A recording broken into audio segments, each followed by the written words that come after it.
Oke, assalamualaikum warahmatullahi wabarakatuh. Di video kali ini sesuai request saya bakal ngecek akurasi Garmin 265, 165 sorry. Ketika dipakai untuk olahraga lari gitu ya, outdoor. Nah, di sini saya sudah buka namanya Garmin Connect, tapi saya bukanya di web. Nah, kalau teman-teman belum tahu, teman-teman bisa buka Garmin Connect di web. Caranya ada beberapa step sih. Nanti kita terpisah aja ya, atau teman-teman nyari sendiri.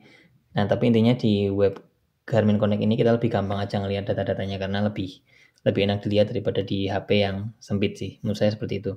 Nah, ini activity saya kemarin lari ya 5,18 kilo.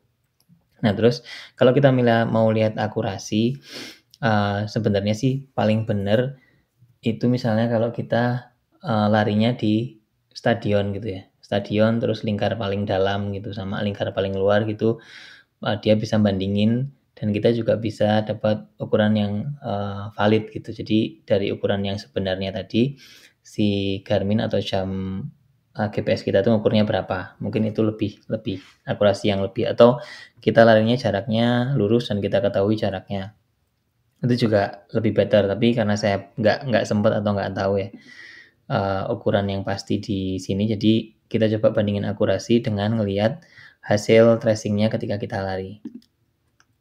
Nah, ini hasil tracing dari si Garmin ya. Oke, bisa teman-teman lihat di sini. Secara umum sih Garmin ngetrace setapak. Ini ada jalan setapak ya. Jadi saya lari lurus jalan setapak.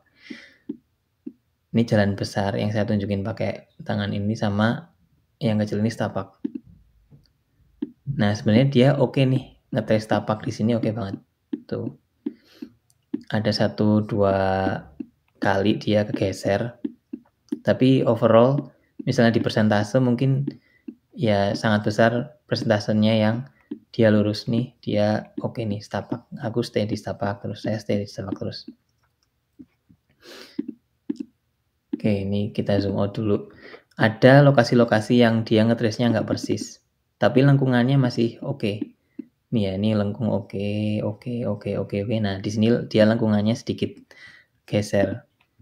Nih, geser 1 langkah atau 2 langkah. Jadi ini setapak ya. Setapaknya ini bisa papasan 3 orang ya mungkin. 3 orang jejer ini bisa papasan. Jadi mungkin sekitar 2 langkah. Jadi kalau kegeser seperti ini, gesernya mungkin sekitar 2 langkah. Tapi secara lengkungannya masih benar. Nah, dia geser di sini terus dia balik lagi sesuai. Nah, ini kegeser sedikit lagi. Nah, tapi dia sisanya itu sesuai lagi. Gitu. Nah, ini yang saya seperti bundelan ini atau keruntelan ini karena saya kecapean. Jadi mau pingsan, istirahat, duduk-duduk. Dan kerekod juga sama GPS-nya di sini. Saya muter-muter duduk di sini ya. Mungkin ada sedikit fluktuasi gitu ketika kita diam aja. Tapi dia memang memotret kondisi pada saat saya sedang duduk-duduk di situ. Nah, terus kalau kita lari lagi, lurus lagi, maka dia akan ngetrace dan overall sangat rapi. Gitu. Nah, ini ada setapak lagi yang ke arah pulang itu ke arah atas, ya, ke arah berangkatnya tadi arah bawah, ke arah pulang, dan ya lagi-lagi rapi. Ada beberapa tempat memang ya tadi yang geser sedikit, yang di bawah tadi saya tunjukin, sama ini di sini nih. Nah, saya harusnya larinya di setapak sini, tapi Garminnya recordnya somehow ada jarak lah. Kalau ini setapak untuk 2 orang, jadi mungkin ini 2-3 langkah gesernya. Nah, yang bagus dari Garmin, misalnya kita bandingin sama jam-jam yang lebih murah, adalah ketika dia ada di sudut, si Garmin tuh nggak melakukan penghalusan dan nggak motong sudutnya. Kalau jam-jam yang lebih murah gitu, seingat saya sih dulu pernah buat virtual run gitu ya di kantor, dan performansinya kurang oke karena dia selalu nge-cut. Jadi lengkungannya tuh yang harusnya kotak jadi lengkung, jadi jaraknya berkurang gitu. Jadi kita harus lari lebih jauh dibanding teman kita untuk mengcover jarak yang sama gitu. Nah, jadi ada minor-minor di mana dia ngetrace-nya nggak sesuai, tapi di overall dia sesuai. Dan secara jarak tadi kita lihat 5,18. Itu.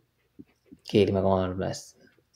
Nah, sekarang kita bakal bandingin sama hasil tracing di Strava yang make HP. Oke. Nah, ini sekarang saya di Strava pakai HP. Kalau tadi 5,18 di Strava ini pakai HP, jaraknya ke recordnya adalah 5,14. Oke. 5,14, 7,28 km. Pace-nya beda juga ya. Pace-nya beda.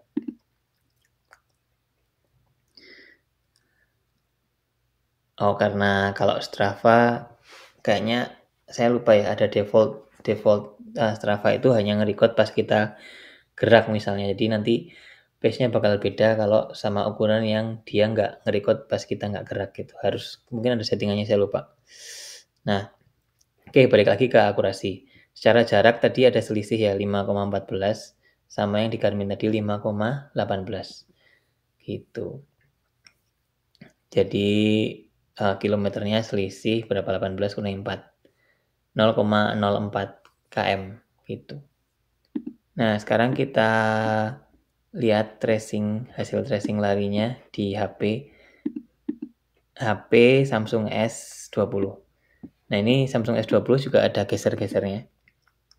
Ini jalan besar nih, nggak mungkin saya lari ke jalan besar, harusnya ngikutin setapak yang kecil ini.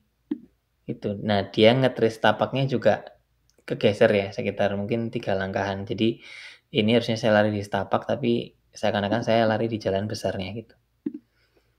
Nah, jalan besarnya sejauh mana? Ya, jadi dia geser di jalan besarnya cukup panjang. Padahal saya larinya di setapaknya ya. Jadi ini setapaknya nggak kena garisnya gitu.